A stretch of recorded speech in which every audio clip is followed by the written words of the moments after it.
Hi, I'm Amy Satori, a twin flame and intuitive spiritual counselor assisting in raising the vibration of our planet. I am able to scan your energy field for emotional blockages and talk to your organs using Qigong energy healing. I can also help you make decisions, talk to your pets, guides, deceased loved ones, and your family or friends' higher selves.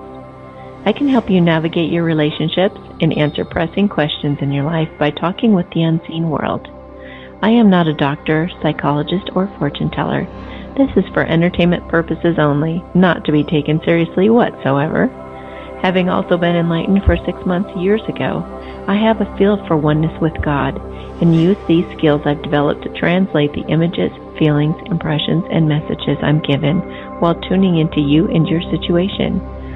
You can ask me anything by calling 256-291-1191 any Sunday starting at 6:30 p.m. Mountain Time. Follow me at thesatorishow.podbean.com, find me on Instagram, or order a reading at amysatori.com today. So sit back and enjoy this episode of The Satori Show. And thank you so much for joining us here on The Satori Show. We have a special guest today. His name is Justin, and I will bring him on the line to tell you about how we met, and we'll get into this. Justin, are you there? Yep. How's it going? Hey, Amy? it's going good. So why don't you tell our listeners how we met? Well, I was up in Boulder and going to the Boulder Lighthouse bookstore, and through the bookshelf, she was yelling about Byron Katie's work. And, and did you say I was yelling about it? Yeah, you were trying to get a book or two on the shelf. Oh, yeah. Yeah, you caught my eye, and I was like, hey, what are you talking about Byron Katie for? Because I did some of her work there, and we got into a pretty interesting conversation.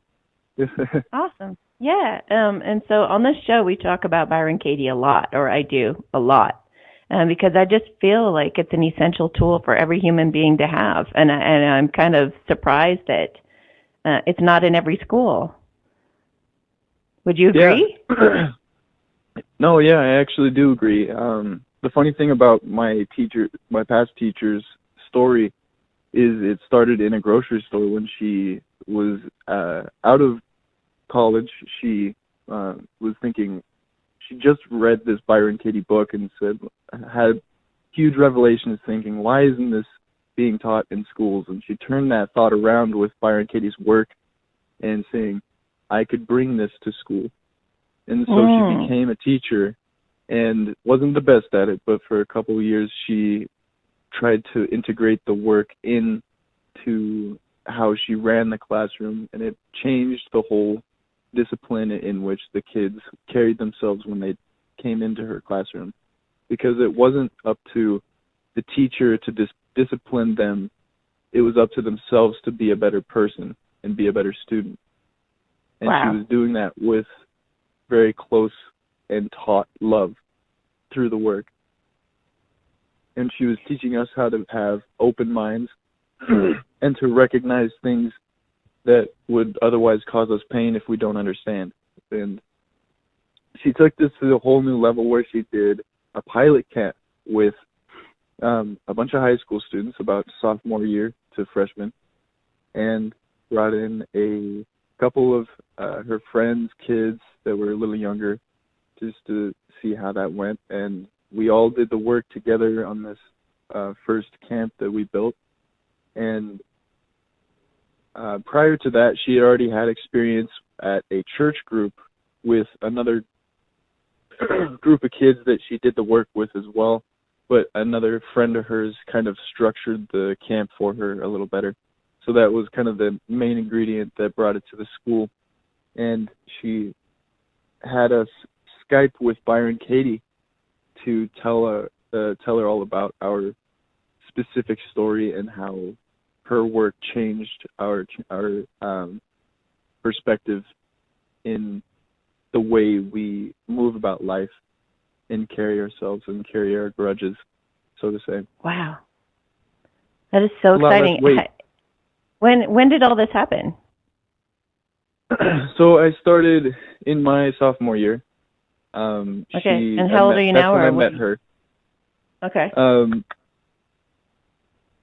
This has been going pretty much since about that time, which was, let's see,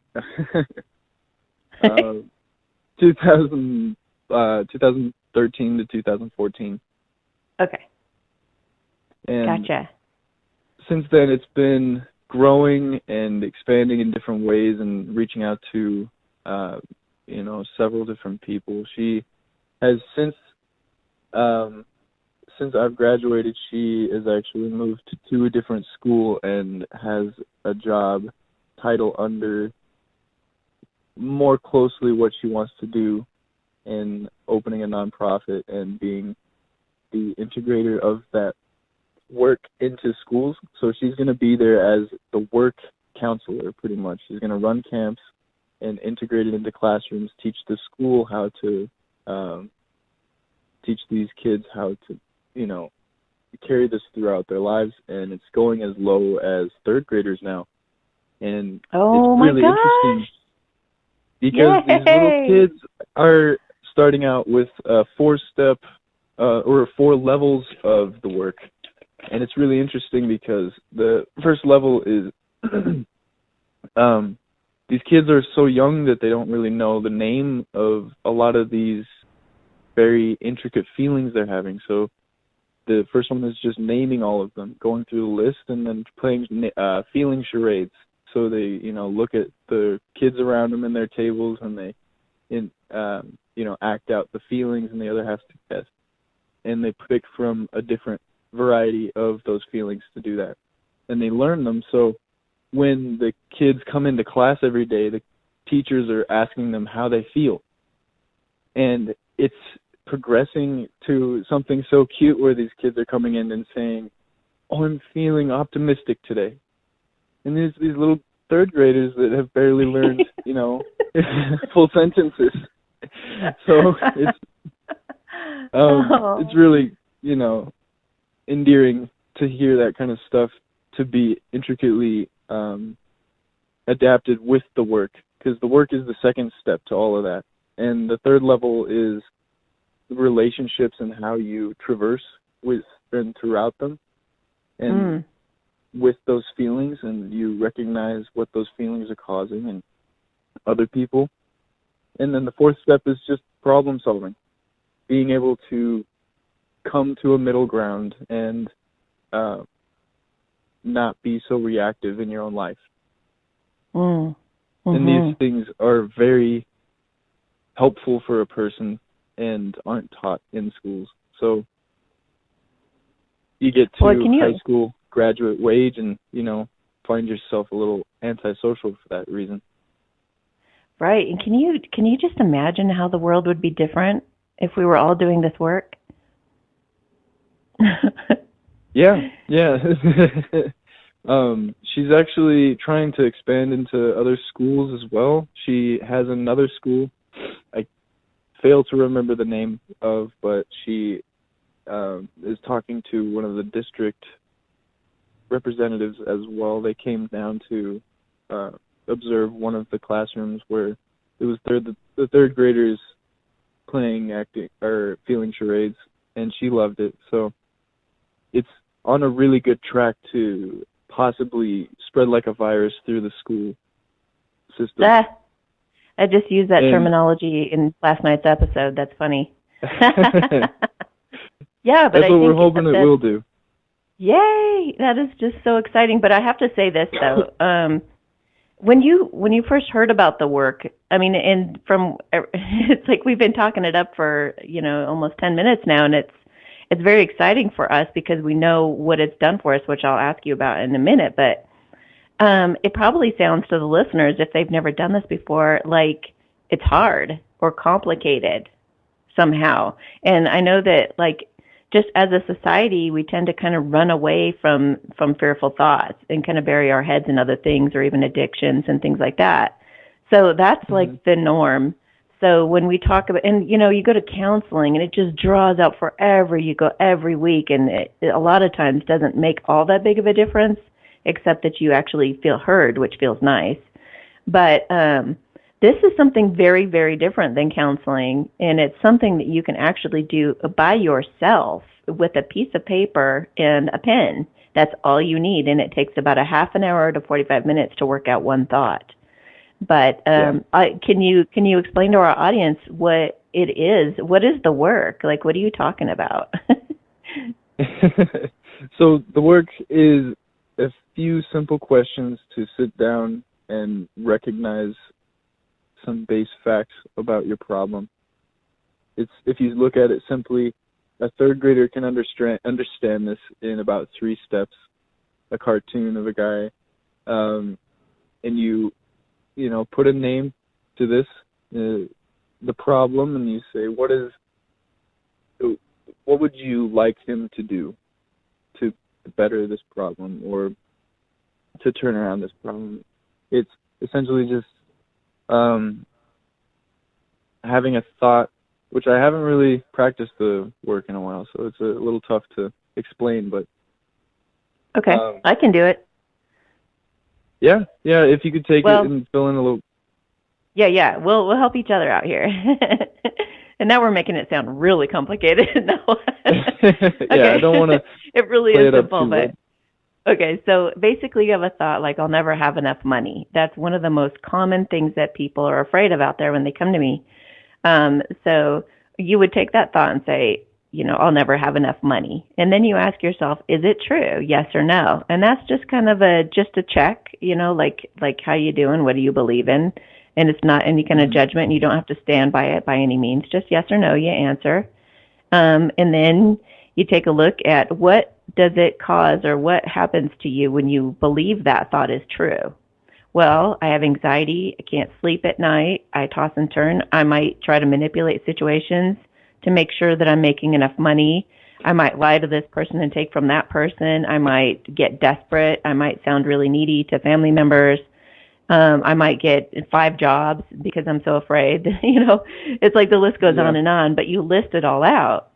And then you ask yourself, who would I be, or how would things be different if I didn't have that thought or was incapable of having that thought? Or let's say you had amnesia, I like to use, and you couldn't think that thought ever. It could not even fathom in your brain.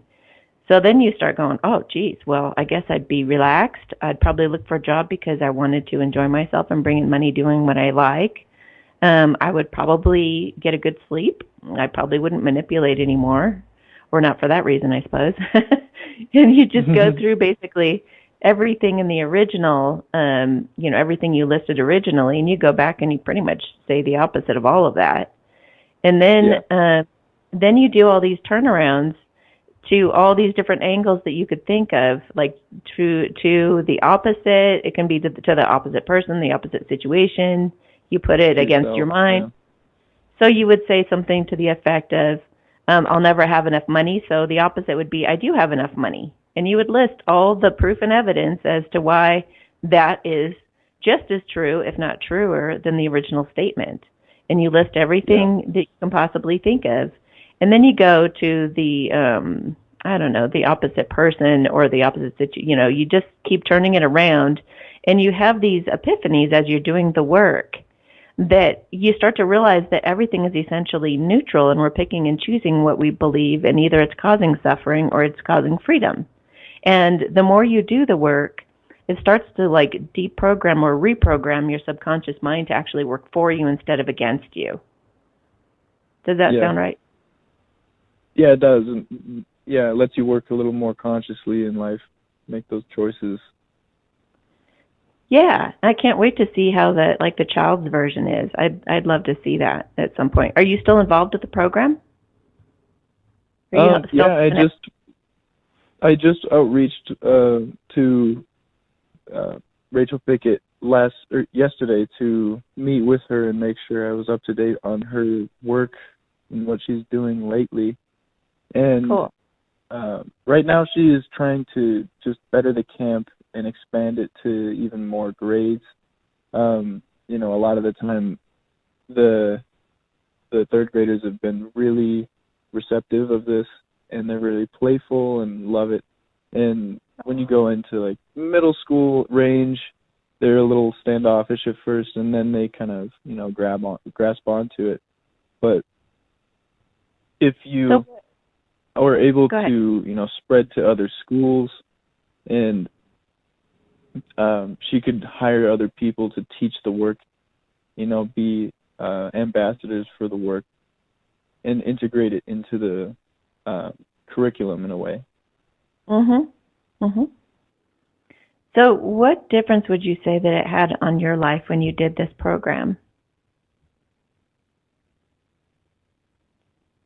Well, I would say I became a lot happier and more extrovertive, with the ability to destroy a lot of my anxieties in real time. Ooh, destroy, I like that word. That's awesome.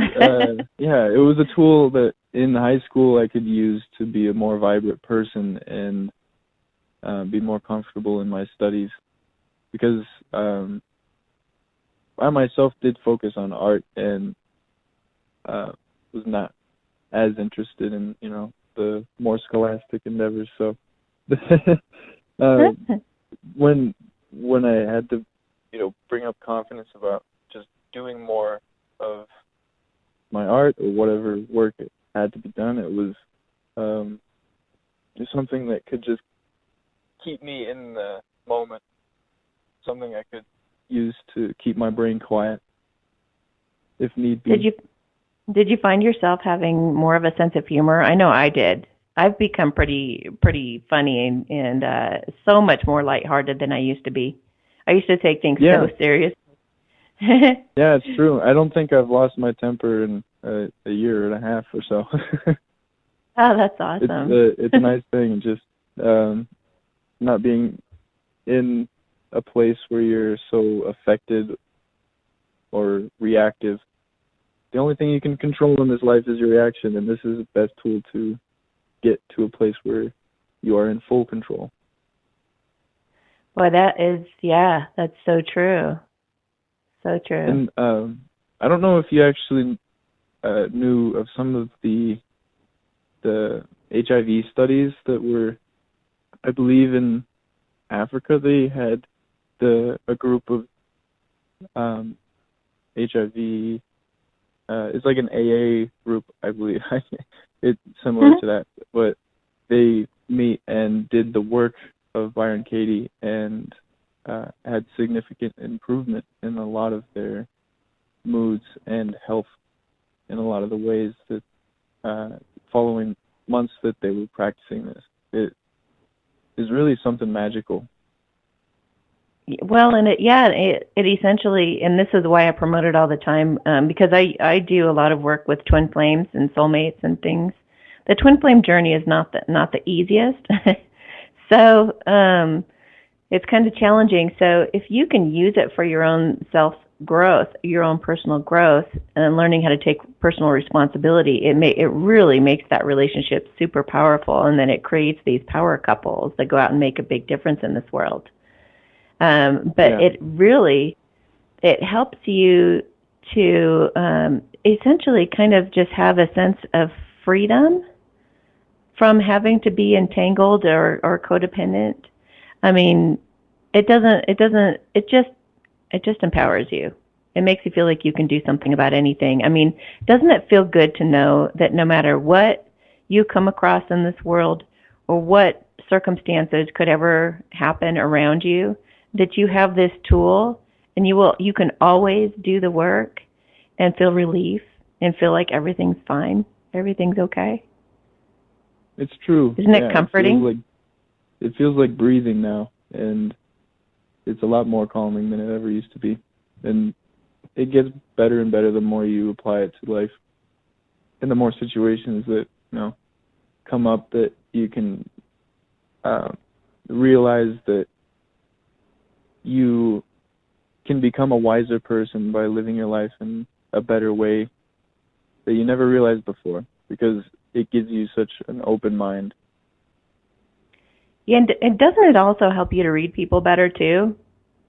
I mean, because you when you grow your own wisdom, when you grow in your own your own ability to see yourself really clearly, then it makes you able to see other people really clearly too. You can kind of see where they're stuck, and you see where they're believing these things and keeping themselves trapped. And I mean, it becomes kind of obvious, doesn't it? Yeah, it's very true, because the same blocks that I had growing up are something that resonate in other people still, and it's not easy to get past that without an open mindset. And sometimes providing a conflict to that thought that they're having, and identifying that thought that they're having to be that block in some anxieties or decisions. Either way, much easier with a different person that knows a little better, maybe, or just about a neutral perspective. Yeah. One thing that kind of brought me relief in learning about the work is to realize that there are no new thoughts at all. We all think the same thoughts. And so it's kind of comforting to know that everybody out there is having the same thoughts. I mean, I don't care what you're thinking or what you think your circumstances are. Nothing about it is new. Nothing about it is really unique. You may think it is, but when you get down to the real fear behind it, or the real feelings behind it, it's all the same. And when you start to see that, then it's like you can pull the dandelion up by the roots instead of plucking the leaves off, you know? You can just say, it just all comes down to choosing fear or love. That's as simple as it gets. No matter your circumstances, you can choose to be happy by choosing your thoughts. Right? Yeah, it's true. I think my personal growth, just as my ability to better socialize and be more comfortable and confident, definitely was affected by the camps that I was in and was teaching to. I volunteered at a lot of the middle schools that we went to before she ever got hired there, so they teaching the work to people is one of the most rewarding and fascinating things to have ever taught to me, because it's not something that it's such foreign knowledge to people that becomes so relevant when you apply it to yourself. It's really an important part of your Zen self in today's society, when we're so attached to the material influences around us and everyday life. Yeah, I mean, it wouldn't you say, if you're not being your full potential, and if you're not doing what you truly want to do, and if you're in pain, and if you're suffering, and if you're complaining, or any of the above, it's all because of what you're choosing to think. Yeah. I mean, there's nothing actually bad happening.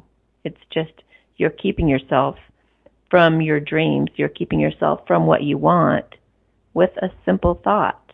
And once you realize what that thought is, when you can get down to the bottom of what that thought is, you can yank it up and be free and do whatever the heck you want to do, and make up your mind and go forward and feel liberated and confident. And yeah, it's awesome. Yep. If you guys haven't tried it, what is her website? Is it thework.com?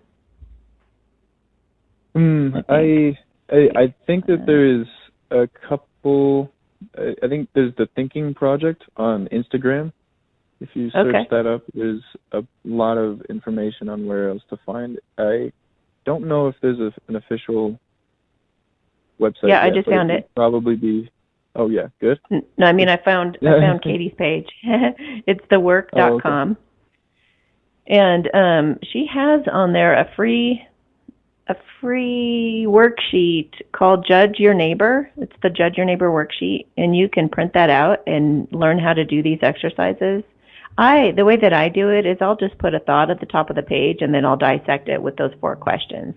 And in all her different books, she basically just repeats herself. It's all the same, it's all pretty much the same process. As she starts getting into working with kids, it'll be different. But yeah, and you can watch her on YouTube for free and see how this is done. I'll put some links underneath this in the description so you guys can check her out. But I highly recommend, especially on the twin flame journey, that you guys be doing Byron Katie's work, because that will enable you guys to stay together, because the number one thing that causes separation, as I always say, is not taking personal responsibility. So if you guys can learn how to take care of yourselves and to make yourself happy and not make your partner have to do that for you, and obviously you're gonna want to make each other happy in some ways, and you're gonna be able to talk that out and communicate how best to be there for each other and to be each other's friends and support. But like when it comes down to like taking personal responsibility, is more like, what does this reflect about me? How does this grow me? How does this take me to a deeper level? What is this teaching me? Instead of, well, if he would just do this and change that, then I would be happy, then I would be okay, then I would be fine. So we're really essentially creating a whole new way of having relationships on this planet. We are changing the way that we view everything that we take a look at. It changes your perspective on the way you view the world, like you said, Justin. So, yeah, I highly advise anybody check this out. Are you going to become a teacher? I might train to be an ambassador of the work, hopefully someday. But the consideration right now is just a backseat to Rachel Pickett and the work that she's doing. Yeah, she's trying to find funding and places to grow into, so I'll be there to try and cut up flyers for her when she needs it. Oh, that is so great. Well, thank you for doing that to help her. And if you give me her information, I will definitely invite her on the show to talk about her program and what she's doing, and get more into like the kids program she's developing. That sounds really exciting. Yeah, I'm sure she'd be more familiar with the gritty details of everything. I loved your introduction to the work, and I love what you're doing to help people with real relationships and everything that are real important in our lives. So thank you so much for your work. Yeah, you should listen to the show sometime if you haven't. Yeah, I will. I actually have a few episodes already, so it's great so far. Yay, thank you so much. I really appreciate that. Yeah, of course. Thank you so much for having me on. It was a pleasure meeting you. Thank you. All right, you enjoy the rest of your day. Get out in that beautiful sunshine. Are you here locally? Yes, I am. I'm probably going to do that, actually. Buy myself a hammock this weekend, so I'm going to run up to the mountains and see the fall leaves. Oh, I know. I've been planning to get out and do that, too. It's so beautiful. All right, well, you enjoy your day, and I'm going to mute you so I can close out the show. And right. I'll talk to you another time. All right, thank you guys so much for listening to this, and I do hope you'll take a look at the work and see how you might be able to do. When you're first learning the work, I recommend kind of inundating yourself with it and watching tons of videos and reading the book and whatever you can, CDs. And I like to, when you're first learning it, suggest that you take about 30 to 45 minutes every day to sit down and do this. And it will really surprise you how quickly, and it may even sneak up on you. You may just be doing it for a while and just go, oh, well, this isn't doing much for me. I don't know. I'm not like having some big breakthroughs and epiphanies. But all of a sudden, you'll have done it for like a couple months or so, and not even knowing you've been reprogramming your neural pathways in your brain. And all of a sudden, somebody does something that would have normally upset you, and you just start cracking up. And it's just like, it's so far from affecting you in a negative way that you're just like, oh my gosh, that stuff's working. And at that point, keep doing it. Don't stop there. You gotta take it deeper and deeper all the time. But anyway, enough on this. You guys have yourselves a beautiful day, and thank you so much for tuning in. And if you want to come in and talk to me, we can always do Katie's work in in a session with me, I can familiarize you with it. And that is, you can come to the Lighthouse Bookstore on the corner of Broadway and Pearl in Boulder, Colorado. Thursday through Saturday, 11:30 to 8:30 are the current hours. You can always check their website to see if that's changed. You can walk in, or you can call the store and try to get a time arranged beforehand. Or I do readings remotely all over the world all the time outside of the Lighthouse. So if you should want to, learn how to liberate yourself from those painful, stressful thoughts, then I'd be happy to help you out. And again, thank you so much for listening. I really appreciate you guys. And I'll see you next time on The Satori Show.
Just trying not to break, but then you wake up, say you've had enough, and everything starts to change.